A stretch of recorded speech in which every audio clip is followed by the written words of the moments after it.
मिथिला तो प्रेम की भूमि है, रस की भूमि है, तो मिथिला वाले आएंगे तो यही हाल होगा। और मिथिला वाले, अच्छा मिथिला वालों के बड़े भाग, दुनिया में कोई आदमी भगवान को जो नहीं दे सकता वो मिथिला वाले देते हैं, गालियां। कोई फूल चढ़ाता, कोई पुष्प देता, कोई वस्त्र देता, कोई द्रव्य देता, मिथिला वाले गालियां देते हैं। बोले क्यों? किसी ने कहा कि क्यों गालियां क्यों देते हैं? एक बार ऐसे ही हुआ, जब राम जी का ब्याह हुआ तो सब बैठे थे, तो सखियां बोली, बोले सुना हो पहुने? बोले हाँ सुना। सुना हो पहुने, यहीं रह जाओ, यहीं रह जाओ। बोले क्यों? बोले आप जाओ ना, जो यहाँ खाने को मिलेगा वो अयोध्या में नहीं मिलेगा। राम जी बोले ऐसी कौन सी डिश है जो हमारे अयोध्या में नहीं है? हम राजा है, राजा के राजकुमार है, बहुत से सामान है, बहुत व्यंजन है, जो नहीं होगा वो उगाएंगे। सखियां बोली बहुत कुछ उगा सकते हो पर गालियां थोड़ी खाओगे वहां पे। वहां और तो सब खाने को मिलेगा, गालियां खाने को नहीं मिलेगी, वो यही मिलेंगे।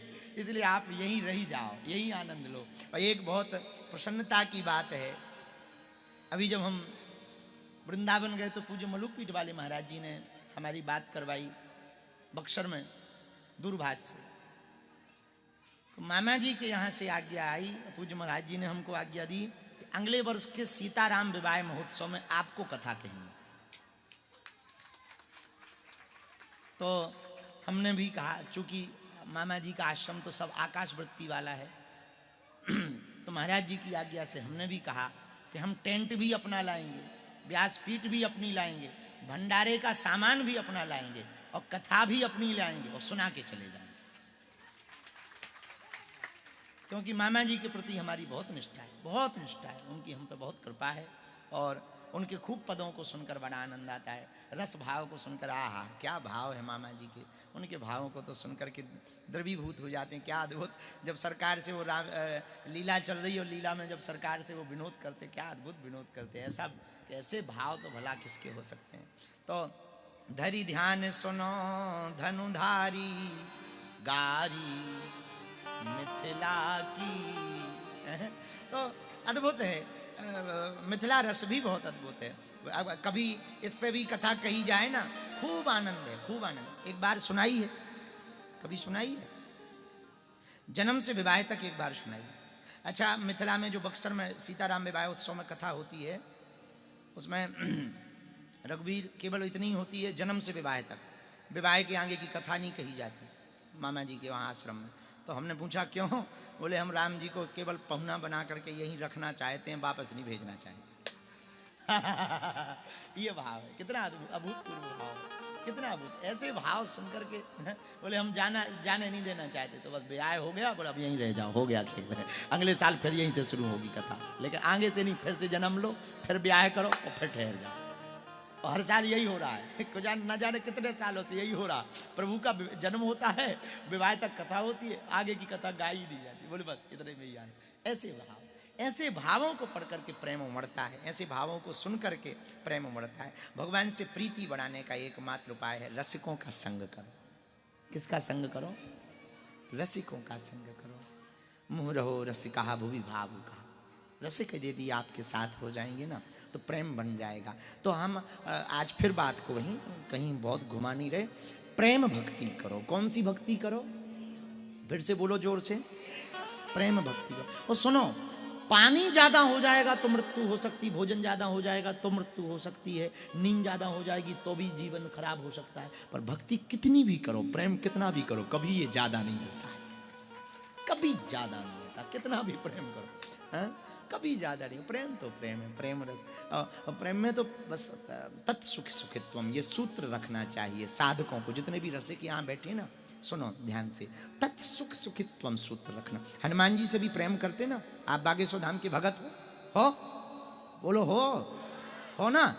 हाँ, तो अब आज की कथा सुन के एक बात और नोट कर लो। अब पता नहीं तुम कितना मानोगे, ये तुम्हारा निजी विषय है, हमारा निजी विषय हम बताते हैं। हमने कभी आज तक कोई अर्जी नहीं लगाई, कोई अर्जी नहीं लगाई, आज तक नहीं लगाई, और कोई अर्जी रुकी नहीं। इसमें मजेदार बात ये है, आज तक कोई अर्जी नहीं लगाई है और आज तक अर्जी रुकी नहीं, और अभी भी कोई अर्जी नहीं। क्या अर्जी, क्या लगाना? अब जब तुम्हारे हो ही गए, कहते बिक ही गए, तब क्या कहना? चाहे जैसे रखो, जिसमें तो तुम्हें आनंद आवे, जिसमें लगे कि हम ऐसे ठीक रह सकते तो ठीक है ऐसे। तुम्हें लगे कि हमें गालियां सुनवाने में आपको आनंद आ रहा, सुना लो। आपको लगे कि फूल माला चढ़वाने में, चढ़ा दो। अरे फूल माला से याद आई, वो लौंग वाली माला कहाँ है?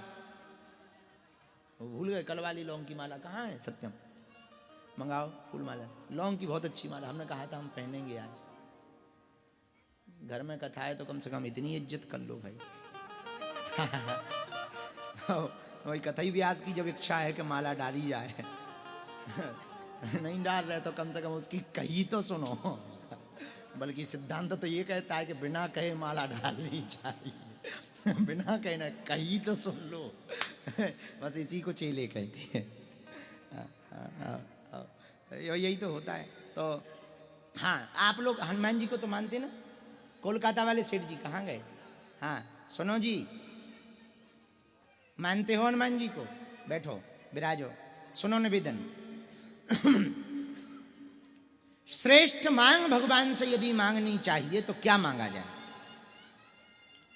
हाँ ये नहीं है, अरे बहुत बड़ी है बात, बहुत अच्छी बनी है। एक माता जी ने एक एक लौंग में गांठ लगाकर राम राम जप करके 100 मालाएं बना करके बनाई।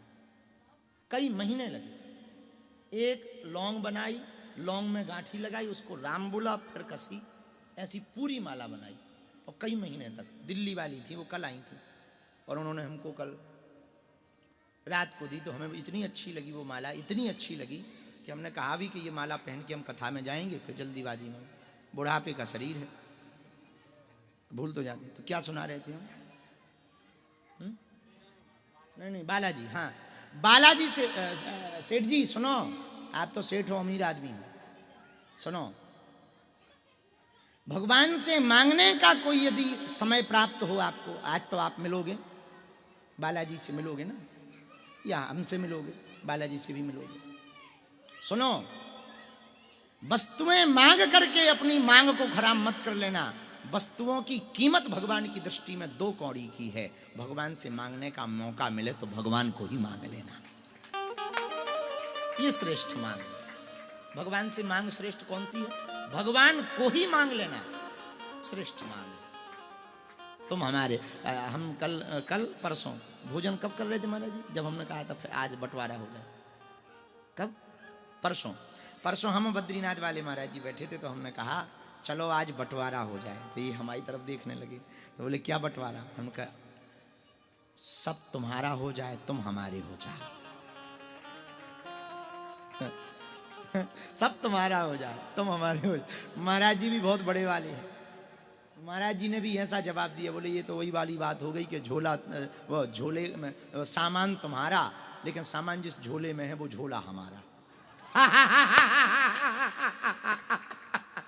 ये वाली मतलब